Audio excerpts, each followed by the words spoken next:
দেশ বিদেশের বাছাই করা খবর নিয়ে সর্বদাই সত্য সন্ধানী ই নিউজ ভারত।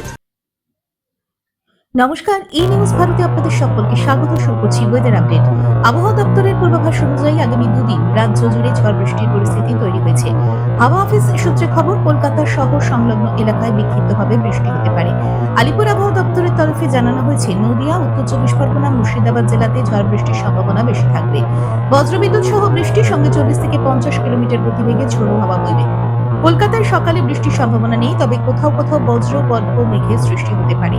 সন্ধ্যের দিকে ঝড়ের পূর্বাভাস রয়েছে। দক্ষিণবঙ্গের কয়েকটি জেলাতে হালকা থেকে মাঝারি বৃষ্টি হতে পারে। বীরভূম, মুর্শিদাবাদ, নদিয়া, পশ্চিম বর্ধমান এবং উত্তর চব্বিশ পরগনা জেলার কয়েকটি স্থানে বৃষ্টি বা বজ্রপাত সহ বৃষ্টির সম্ভাবনা রয়েছে। বুধবার পর্যন্ত দক্ষিণবঙ্গে বৃষ্টি হতে পারে। বৃষ্টি হলেও অস্বস্তি জারি থাকবে। দক্ষিণবঙ্গের পাশাপাশি উত্তরবঙ্গেও ভারী বৃষ্টির পূর্বাভাস। দার্জিলিং, কালিম্পং, জলপাইগুড়ি, কোচবিহার এবং আলিপুরদুয়ার জেলার অনেক জায়গায় বজ্রবিদ্যুৎ সহ বৃষ্টির সম্ভাবনা রয়েছে। বুধবার উত্তরবঙ্গে বৃষ্টির পরিমাণ বাড়তে পারে।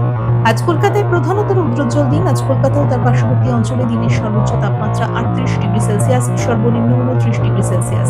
বাতাসে আপেক্ষিক আর্দ্রতার পরিমাণ 61%, অন্যত্র তাপমাত্রা 50 ডিগ্রি সেলসিয়াস। ব্যুরো রিপোর্ট, ই নিউজ ভারত।